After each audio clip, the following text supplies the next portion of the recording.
me checkered flags, green lights, open doors, make me a track star. Slamming old school, hand me a trophy, 'cause I'm gonna beat you. Time for you to bring it. If you got it, then it's go. Oh, probably gonna win it, and the loser's going home. Give me just a minute, you'll be handing me the goal. Oh, so get your game on, get your game on. Time for you to bring it. If you got it, then it's go. Oh, probably gonna win it, and the loser's going home.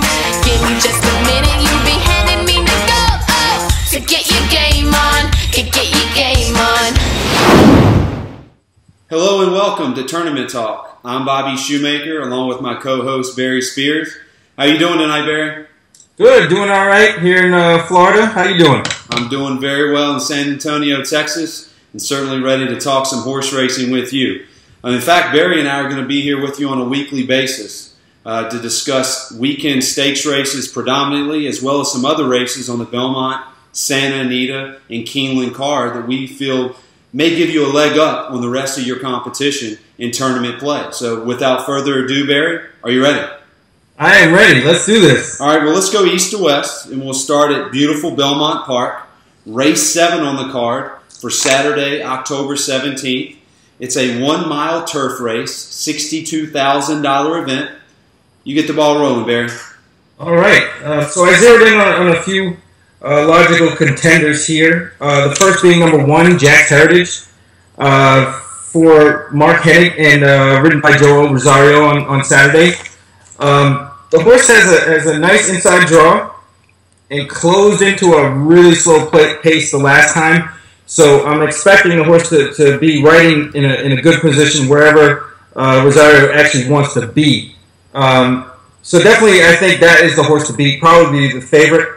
I do like this horse quite a bit, but you know I tend to look for more value, so I'm going to look elsewhere, at least on top. Another horse that has a shot here is Sunny and Pally, who's the 12. He got thumped a couple of times by Jack's Heritage the last couple of races, over the last few races. Has the numbers to compete here, but you know I don't like the outside draw, but the horse should be coming late and might give a good run. But my pick here ends up being number 8, Ode to the Hunt. He's cut back from distance races. Now going from Ortiz, Irad Ortiz, Castellano is, you know, just kind of like a lateral move as far as jockey change. But his lone stakes try, he was really wide. I think he has some ability here, and I think he's going to show it on Saturday. So I want him, especially in tournament play. I think the 8's going to be a good pick. Okay, well, I really didn't invent the wheel here, Barry. I thought that this was going to be a pretty fast pace. I thought the 9 certainly wants the lead. The 10 wants the lead. I feel as though your horse, the 12, may be compromised, as you mentioned, from the outside draw. I just could not get past the 3 all over me. Now, if you take away his last race at 7 furlongs and you look at the 2 races that he ran at Saratoga, August 20th, when he was beat 4 lengths, his numbers came back pretty strong for this group. And then the July race on the 29th, he ran good enough to absolutely win. I just see him sitting that mid-pack to stalking trip, stalking the 2 horses I just mentioned. And when they turn for home, the best turf jockey in the United States of America will certainly ask him for everything he's got. And if he reverts back to those 2 races, I think he can win, and specifically the July 29th race, and that was when Irad was on him. I just didn't like the way Johnny V rode him last time. Thankfully, Johnny V's not on him this time for the connections, Michael Maker and company, and Maker's extremely hot right now. So I think with the connections, with the jockey, with the trip, I just don't see how the 3 loses this race. As far as a tournament play would be concerned, I would say kind of build your tournament around this horse, because I don't think you can beat him, and you'll just be wasting away a pick. And this horse might go off at 5-2, but you'll get $7 and some change for first place money. And you know as well as I do, $7 and some change, $3 and some change, long term can go a long way, because I won that Wednesday night webcast by under $2 last night. Every race matters, and I think the 3 will probably win going away on Saturday. Yeah, absolutely. I think that, like you said, a 5-2, depending on where it is in the sequence of a tournament, can actually be a real good asset if you can nail one that you're really, really confident in, and it sounds like that's your play. I did look at that horse. He's definitely a contender. Will be, I think, in the hunt when it's all said and done. I just preferred Jack's Heritage's races better. Because I kind of felt that the style for the All Over Me was a little bit kind of iffy. I don't know where that horse is really going to lie. Could go to the lead, could stay back. I'm not really too sure. So with that, I just looked elsewhere, and I kind of landed on the 1 is actually the horse to beat. But I think the 8 is going to have some value. Okay, well, hey, I'm never going to talk you off of a horse that's 12-1.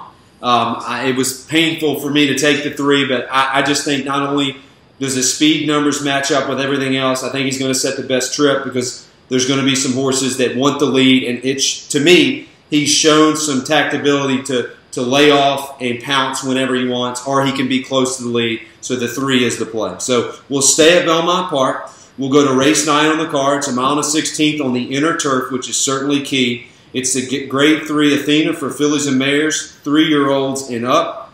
Again, Barry, the floor is yours. All right. So, again, I'm going to highlight some contenders here.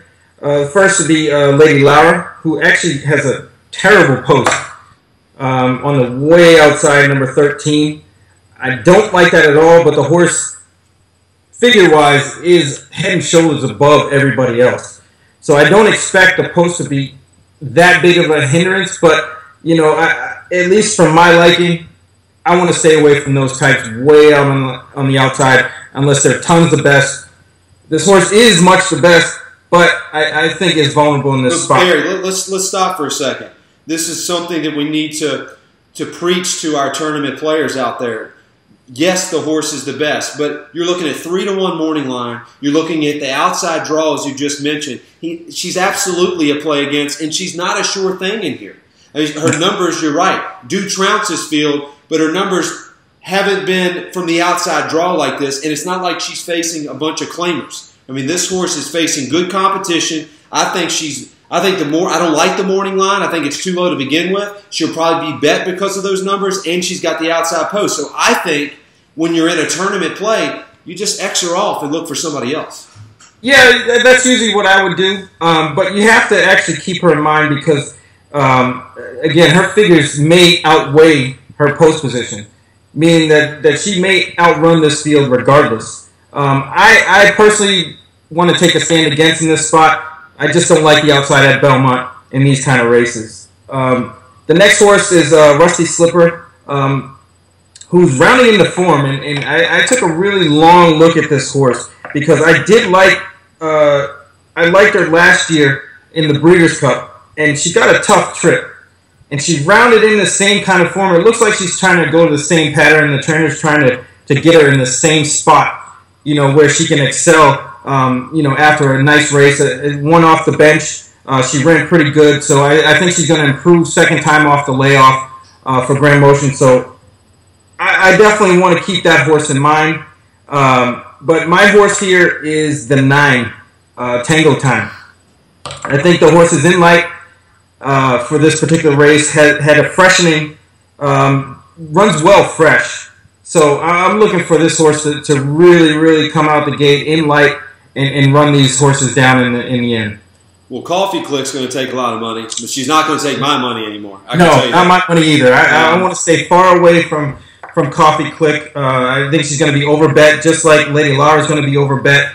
And I want some value in this race. Well, this is a wide open affair. But if you look at the numbers, Coffee Click again is there. But when she's been successful this year, it's been against competition that she has no business losing to. No offense to Parks, but it's not Belmont Park. It's not Saratoga, and she's had her chances this year at Belmont Park, at Saratoga, and with perfect trips, turning for home, been asked, she does not give them what they need to win. She'll finish in the money. She'll be overbet, but she's not going to win your races. take notice, folks, when Barry Spears and Bobby Shoemaker like the same horse, then you need to load up the bank account and just bet the horse. I thought it was Tango Time and everybody else. You know, and the reason why I say that, and when I say everybody else, I'm talking about from a value perspective. The reason I say that is Todd Pletcher is not known for his turf horses per se. He's known for getting them ready when they're 2-year-olds and 3-year-olds. He's known for sprinting on the dirt. He's a better he's a better dirt trainer than he is a turf trainer. But this horse ran decently right out the gate. First time in the United States for Todd Pletcher, which we're not accustomed to seeing per se. Then, second race, I mean, she won with ease. No doubt about it. I mean, the numbers don't do this justice. They could have won by a lot more than what they did. The number could have been bigger. And this is third off the layoff. You get Castellano, which I don't know if you paid attention lately, Barry, but Castellano's been getting on a lot more of Pletcher's horses. It seems as though that relationship that maybe I questioned back in the winter at Gulfstream and in the springtime at Belmont, that hasn't been the case. Castellano and Pletcher teaming up. This horse is going to get better, and you know as well as I do, horses on form predominantly bomb their third race. And I look for this race to be the horse's best race, and I think Tango Time is going to win and pay a price. I'm definitely on board with that. I mean, the better horses that are in the race are actually towards the outside. And I don't really enjoy that at all. I think there's too many ways they can get beat, and I think there's a lot of unknowns in this race, kind of, especially with the foreign horses. In particular, number 4 coming in from the UK could be any kind. I mean, that horse could be any kind of horse here, and could run them off their feet. I don't believe so. Just looking at his form. He's going to be dead last, and it's hard to come from dead last and win a race, especially at Belmont Park. And the foreigners are up against it, especially early, because there's so much cut in the ground over there that they can afford to be last, and they can afford to break bad. So I don't feel like gate works are focused on overseas, and when they get over here initially, they're not ready to fire unless there's a lot of pace. And I just don't see a lot of pace. I know the 2 wants the lead. I think the 7 and the 10 may track the 2. One other horse, Barry, that I want you and the listeners and viewers to take note of, and this horse is certainly going to be in my exotics, is the 5, Carrybell, 30-1 morning line. I looked at this horse's last race, and albeit it was in a $93,000 allowance race at Saratoga, but listen, you know as well as I do, $93,000 allowance races at Saratoga are salty. I mean, they're better than some non-graded stakes races. Yeah, that's more like a grade 3 or a non-graded stake. I mean, you know, they knock heads up there at Saratoga every day. So, you know, I can see that. Now, the last race that horse was in was against a horse named Distorted Beauty, right? Who I kept an eye on. But the horse doesn't have as much class as it would seem. And the horse has been running over her head. Hopefully they'll get that horse back to where she's supposed to be. I think this one might be in a little tough. Could get in at a price. You know, I definitely wouldn't rule it out of a trifecta, even exacta play. You know, hear me out, Barry. The numbers early specifically are very strong, and she had to overcome adversity. She hit the gate. She was prompted and asked earlier than what they wanted to ask her, but I think she was keen from hitting a gate. That takes a lot out of a horse. Absolutely, especially from the 7 pole. Right. The other thing about that race was the extreme outside. So you know, going a mile and 1/8 at Saratoga on the inner, you're gonna automatically be at a disadvantage. So this is definitely a more favorable setup for her. Whether she can get the job done, we'll have to see on Saturday. I'm definitely going to put her in a try. I would suggest the viewers to put her in a try, because if you can get Barry and I's top horse home and you get the 5 in 2nd or 3rd place, you can thank us later. Yes. So we're going to move on to Keeneland, and we're going to start off with a 5.5 furlong turf sprint. You talk about a wide open race, and this race stood out to Barry and I because again, we're looking for races that are very difficult to handicap, but we feel as though if we can get the right horse home for you, then you certainly could win a tournament, whether it's a small tournament or whether it's a large tournament. This is the type of race that you need to win and cash in to possibly bring home a big prize. So, Barry, you go first. What's your thoughts on the race? How do you feel like it's going to lay out? Do you think it's a lot of speed early? Do you think there's just one or two speed horses? How do you see it? Well, this race in particular is really, really interesting because there's a lot of possibilities in here, depending on what happens with the speed. I don't think there's much speed in this race. And this is actually my pick. I'm going to start off with my pick, who is number 9, Core of Discovery.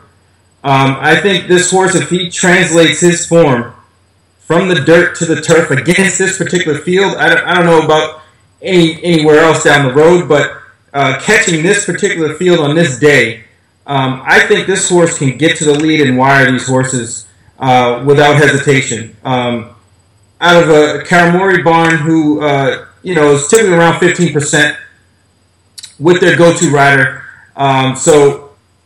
He's definitely going to be a price. I'm willing to take that chance in a race like this that's kind of devoid of speed. But, just as speed figures go, if anything like that horse has been running translates to the turf, they're not going to catch him. Now, the other horse that I did take a long, long look at, who basically is my other kind of co-pick, would be the 5, Street Moxie, who did win an allowance race at Ellis Park back in July, the end of July. Numbers don't look that great, but the horse is undefeated on the turf, so you can't really knock that until they lose. And coming out of the Joe Sharp barn, who, he's done a great job with a lot of horses, second off the layoff. There's a lot of things to like about this horse, and I think at a decent price may sit a good trip. 12-1 morning line with top jockey Corey Lineri. I really have to take a long look at this horse, but I'm going to stick with my 9-horse Core Discovery with a sprinkling a little Street Moxie and maybe Great Minds, but I think that horse is going to be overbet. So Barry Spears on a 15-1 shot going dirt to turf. We certainly agree that there could be not a lot of speed up front, that there could certainly be a walk up front early, if you can call it a walk in a 5.5 furlong turf race. But I know another horse that I think wants to go to the lead along with your 9, and that's the 1 horse. He ran 1 turf race at Laurel, and it was pretty fast for what they were doing at Laurel that day. I went back and looked at the other numbers that horses were running at Laurel, because obviously I was fascinated with a horse first time on the turf ran as well as he did. So I think the 1 and the 9 are going to go out early. Now, how fast they go, Barry, I don't know. I didn't feel confident enough in taking your 9. And since we are talking about this from a tournament perspective, I'm gambling on the 1 and the 9 going faster than maybe what the form says it will. And that left me with the 6, Bottle Rocket. Once again, it goes back to a little bit of a class deal. I liked the August 26th race, in which he was in a $90,000 allowance race going 5.5 furlongs, only beat 2.5 lengths. His numbers increased as the race went on, as well as a $100,000 stakes race on August 6th. He was only beat 3.25 lengths. Now, to me, he obviously ran against better competition than the 9. He ran against better competition than the 1. So I looked at the closers and said, what is the best closer if the 1 and the 9 do go out and get into a speed duel? Now, I've seen this before with short races. You read the form and go, well, they're running slow fractions, but when you get 2 horses that both want to be on the lead, those slow fractions turn into quick ones more times than not. And I just don't know if the 9 doesn't want the lead alone, and I know the 1's not going to let him have it. I think the 7 is going to be way overbet. 7, I believe, is 4-1 morning line. He's coming in from Indiana, not getting my respect. So I'll take a horse that's been running against better. I know the numbers from the barn is not that good, but I'm just taking a chance. He's 8-1 morning line. I can't get a feel for what he'll go off at. But if he goes off anywhere near that, he's actually going to take money from me at the window on Saturday as well. So my top play would be the 6 and use a little bit of your 9 underneath. Maybe a 6 with 1 9 and maybe all the last of the trifecta and see if you can get another long shot home, and then that would obviously pay the bills. Yeah, absolutely. And just to add on to Bottle Rocket, Two back on the 26th of August, the ran a kind of iffy race against Dows's Beach, who came back today and really didn't do much. But he hit the gate today. I mean, absolutely. Yeah, there was a lot of problems with that horse. Yeah, Dows's Beach went out of the gate before it even went off, so I think that really knocked him off stride. It definitely did, and I think that the turf is actually going to suit Bottle Rocket a lot better at Keeneland than it did at Saratoga that day, because towards the end of the meet it was really, really dry, and the turf was ultra fast, and you couldn't get a closer there to save your life. So I think that horse was up against it, came back at Keeneland in the mud, which probably is not his forte. Yeah. And I think, obviously this horse is in position to give a great effort. So, I can't knock that horse at all. I just, banking on the 9, getting the lead and holding on to it with a nice little speed from the outside move. Barry, you bring up an excellent point about the races at Saratoga. I believe they only had 2 racing days the entire meet that were rained off the turf. I mean, that's unheard of. So Barry's exactly right. When these turf courses firm up, you've got to look for pace and try to steal it on the front end. And that's where you found your prices. And I did that a lot this summer. So I've definitely benefited from it not raining. So I say that to bring up this. Don't fault these horses in New York the entire fall meet for not closing into a pace. Because as Barry just mentioned, it was just impossible to close because there was no cut in the ground and it was nothing but a conveyor belt, especially on the inner turf at Saratoga in the summertime. So, Barry, you landed on the 9 with a little bit of 5. I'm on the 6 Bottle Rocket with a little bit of your 9. I might all the last part of that try just to try to get a price. Absolutely. Sounds like a good plan. So we're going to go to the stakes race at Keeneland, which is on dirt. It's 7 furlongs, race 9, the Grade 2 Lexus Raven Run. Go ahead, Barry. All right. So this race is really interesting, as it always is year after year, even when it was on Polytrack. Always usually commands a price. You get a horse that is kind of out of nowhere in this race a lot. I wish I knew the statistics on what the average price is, but I'm sure it's fairly decent. The first horse I'm going to talk about here is Chide, who is out of the Alstall barn. Second off the layoff here, ran a bang-up second to a horse that was coming in from out west. First-time blinkers, which really intrigued me about this horse, and I think this horse is going to give a good showing. Whether or not she can win is another story. I think this is probably the horse's game, going about 7 on the dirt. Right. So I expect that horse to give a great effort. But I do, however, like her stablemate, who is the 1, paid-up subscriber. I think this horse showed a lot of ability from day 1, from the first start at Keeneland back in April. Yep. Has progressed, up through the maiden ranks, through maiden special weight onto allowance, and won under Rosario there at Saratoga around opening weekend. Then they jumped the horse up into a Grade 2, which to me says there's a lot of confidence here. The horse is 3rd off the layoff, hadn't raced since September 6th, so I think that's enough rest for the horse to come back and give a peak performance. They paid a pretty good penny for this horse, back in 2013, $135,000. I think they're trying to get their return on investment. I really like this horse on Saturday. So keep something else in mind, Barry. Al Stahl does not put horses in races for fun. This guy is determined. When he puts a horse in a race, it's because he thinks the horse can win. Absolutely, and he has 2 here. And Chide, I don't like as much. Only because I don't think Chive's going to be as forwardly placed as a paid-up subscriber to kind of write their own ticket. The other horse here, who's probably going to be the favorite, is Barb Gold. Finished twice behind Cavorting. I think those efforts look a lot better on paper than they do in reality. I think, Barb Gold is going to be an over-bet favorite, a horse just to stay away from at a short price. Well, Barry, I actually landed on the Grand Motion runner here, 5, Miss Ella.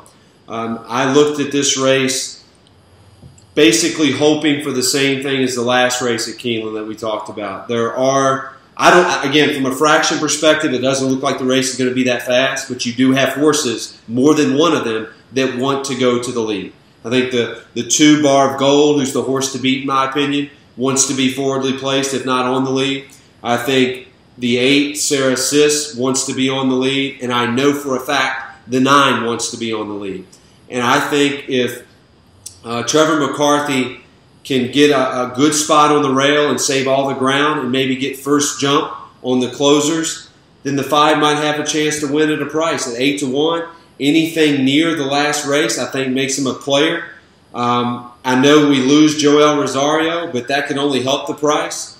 And this horse has back class. I mean, running in the Grade 1 Acorn against Carolina, I understand that he did lose to Irish Jasper on July 4th, but I think that was a different circumstance. I think the pace was a little bit hotter. I think Irish Jasper will be up against it a little bit more. From a pace perspective, the 5 gets first jump, and I expect the 5 to be an overlay. I don't look for him to be 8-1. I look for him to be double-digit odds. Grand Motion doesn't put a lot of horses on the dirt, so when he does, I think he means business. And I'll take the 5 at a price, not only from a tournament perspective, but again, this is another one of these horses that if I can get a price on him, I like him enough to actually make a win bet on it. Absolutely. You know, there's a lot of positives going for that horse as well. Another horse I'd like to mention would be Odd Chocolate. The 6 horse is a very, very good horse. I saw that horse run his last race and just blew away the competition. The only thing there was a weak field. Just completely dominated that field. The horse was never going to lose that race. I think he was 30 cents on the dollar. But I think there's a lot of upside there. Although, you know, it was kind of strange that Alex Solis came out to Churchill to ride him that day, back to B.J. Hernandez. So, you know, I think that horse might be, you know, kind of like a superfecta, trifecta, maybe even exacta play.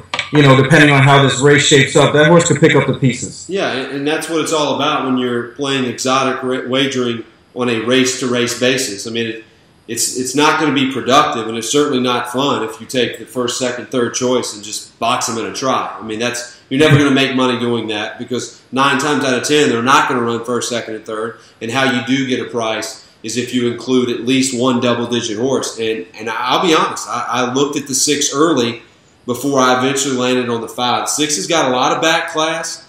I do like the fact that they're bringing the horse back to 7 furlongs. I think that's more in its wheelhouse, certainly than the mile and the 8th, mile and the 16th that it was running in previously. I do like the 5, but I have no problems with adding the 6 to some type of exotic bet. All right. All right, so we're going to our final race, certainly not the least. It's out west to Santa Anita, where we know the rain will not be there, and we will certainly... You can't say that because Del Mar, that first day there, they got a good pouring the first couple of days. So I don't like to talk about the past. Barry. I don't like to talk about the past. So again, Santa Anita. It's race 8 on Saturday's card. It's 1 mile on the turf, the Grade 3 Autumn for 3-year-old fillies. Go ahead, Barry. Who do you like and why? Well, I'm going to start here with the rail horse, who is Majestic Heat. I think this horse has the ability, maybe not so much the seasoning to win this kind of race, but I do think this horse is very competitive in comparison with the competition that's going to be there on Saturday. I don't like, however, how the horse has been changing riders. 5 different riders in the last 5 races, not usually a good sign. Usually you want to see somebody stick with the horse. Although getting Gary Stevens. Right, that's an upgrade. Exactly. I mean, I'll take a Hall of Famer any day on my horse. Right. I don't know about anybody else, but I'll take Gary Stevens to put him to sleep on the front end. Although this horse is not going to be on the front end, I think this horse out of the Mandela barn should give a good account of herself. The next horse I'd like to talk about is Dreamologist, who, off the maiden win, is going to command some respect here, also out of the Mandela barn. Again, a horse that just ran her eyeballs out in that maiden victory on September 4th. So I don't like those kind of horses stepping up in class that kind of were ridden out, win by open lengths. It's kind of hard to gauge their real ability compared to everybody else, especially in a stake race. Right. So I'm going to opt to pass. So I landed on number 8, who is Miss Boom Boom out of the Hollendorfer barn. First started on the layoff about 60 days. The horse is just, I think, coming into her own. Early in the career, she started to show speed. It was speed on the front end. Now has shown another dimension to rate and gets Martin Garcia, who, just by knowing him and who he rides for in Baffert, he's usually on the front end, but he's actually a pretty crafty rider. Right. And I think that this horse is going to have his way as far as being placed where he wants to be and finishing this race off in the end. So, 12-1, I didn't get my name the sniper just by picking favorites all day. So right. I'm going to take a shot with this horse, Miss Boom Boom, at a nice price, hopefully 10-1 or better. And I certainly think you'll get that. I think with the step up in class and not being successful in graded stakes races prior to this attempt, I certainly think you're going to get a price. And I'm surprised that she's just 12-1, to be honest. I think by the time that they go off, I think you're seriously looking at 15 or 17-1. And with you saying that, I mean, that horse is certainly going into my rolling exotics and exotic plays. So I read this race, Barry, before the odds came out, trying to get a leg up, because I'm a hard worker, man. So right. Hey, that's what the tournament edge is about. That's right. Living on the edge. That is right. So, nevertheless, I landed initially on the 9 horse, which is Seeing Kitty. I liked the race off the layoff at Del Mar. I thought it was extremely competitive. I liked the fact that she was going to be on the front end, or if not, second or third. I'm a big fan of Rafael Bejarano. He's one of the greatest riders of this generation. Because I thought the 7 horse, Paulina's Love, was going to be 9-5, 2-1 morning line. Then the odds come out later in the day, and they're both 4-1. And to me, those were the 2 horses to beat in this race. So if I'm getting 4-1 on the 7 and the 9, I have to land on the 7. I mean, Barry, just look at the last race that this horse was in. The Del Mar Oaks was competitive a majority of the race, only beat 4 lengths to Charlotte Ray, her Eminency. And correct me if I'm wrong, her Eminency came back last Saturday at Keeneland and went off at 17-1 and led wire to wire and paid $35. So it's not like she's losing to, she's losing to some really good competition in last race itself. Absolutely. Now, the thing I didn't like about Paulina's Love is the blinkers are coming off, which really doesn't make any sense at this point, because the best races she's run have been with blinkers on, and I think this might be a setup for another race down the road. That's what I was thinking. That's what I'm trying to get in the mind of the trainer, which probably the wrong thing to do. However, I think this might be a prep for another race down the road. I looked at it differently. I looked at it from the perspective that Richard Baltus thought there was going to be a lot of speed in this race. And if you look at her races prior to the mile and the eighth race, when they were going this distance, July 19th, she's right on the lead. So I was thinking Baltus wanted her to settle with Tyler Bays and make one run late. And if this horse stalks third or fourth and gets a good trip, and Tyler Bays is certainly good enough to give his horses a good trip, I just think she's going to be so hard to beat coming down the lane. I just can't see 4-1. I thought for sure this horse would be the favorite. Yeah, I mean, the talent's there. I mean, it's, obviously, it's very obvious that the talent's there. It's just, I'm not sure. I don't like when trainers take the blinkers on and off and kind of tinker with the horse, because that to me says they don't really know the horse as well as they should, or the horse is changing on them and things might go awry. So, that's the only reason that kind of scared me off of this horse. I mean, it has every right to win this race as anybody, because the talent's there, the speed figures are there. It's just a matter of, what the horse is going to do on Saturday. But, I can't fault anybody for taking that 4-1 and running with it. Might even be higher than that. If that horse is 4-1, that is a steal to me. Now, I say if you're winning your tournament or you're in the top 5, you're in the top 3, and you're comfortable with being where you are, finishing where you are, taking the money that you're going to make and move on, I say take the 7.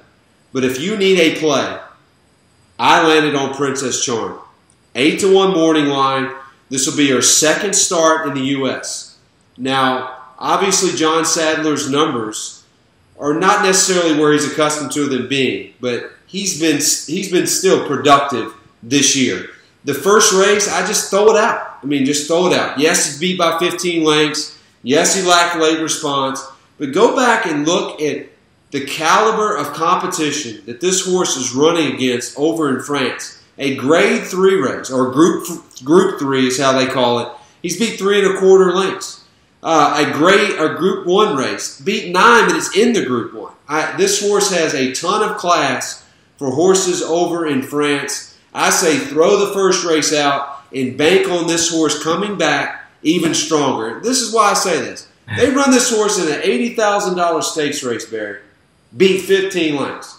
Now, I guess the general public, the average bettor would say if he can't win at 80,000, what in the world is he doing in a grade 1? Well, I'll tell you why. Because John Sadler was setting this horse up for a race like this. I say throw it out and put Princess Charm in your exotics, and if you need a price in your tournament, I say you land on that horse. Definitely another one that has every right to improve off of that last effort. But I did notice in the past performances that the horse has been running long distances and even ran 2 really good races on the synthetic. So I don't know if this distance might be the one for her. Not saying that she can't win this, because this is a wide open race. I mean, I just wouldn't be able to take anybody at 5-2 or lower. No, this race. So definitely a horse that can work out a trip here and get it done. I mean, the workouts since the last have been steady. On the mark, looked like some stamina building work. So, I can't doubt John Sadler. So, he obviously thinks the horse has this kind of ability. So, anybody that wants to take his word for it, I would never talk him off it. No, there's a lot of horses in this mix, like you said. I think the 7's the horse to beat. I think the 9 could win the race. But I think the 5 is a player just because of the back class and Sadler's ability to get horses ready and then to step him up from an $80,000 stakes race to a grade 1. I just say that's a player. So before we sign off, Barry, out of all the races that we talked about, tell the viewers your strongest play of all of your winners. Well, my strongest play, I feel, is the Keeneland race on the turf that we did, race 6. Or, I'm sorry, yes, race 6. Yes. And that would be the 9 horse. Okay, Tango Time, correct? Race 9, the stakes race, the Todd Fletcher horse. Not that one. The 6.5 furlong. Okay. For Discovery. Okay, and tell the viewers why. The outside runner with all the speed on the turf for the first time. I think that's my strongest play. My strongest play, I was thinking, Barry, as we were going through this, would probably be Tango Time, simply because you like him too. And if you like him, and I like him, and obviously we don't go over these races before we do this segment, because I think it makes it more fun. And we go over these, and we do it live. I just think this horse, with both of us liking him, with the connections, with the last race, I think this horse is going to win this race and going to win it at a nice price. Let's get him home. I got him. Well, as I mentioned earlier, Barry and I are going to come to you every week. We're extremely excited. We hope that these races that we just went over are able to make you some money and win you some tournaments. So for Bobby Shoemaker, that's Barry Spears. Until next time, good luck.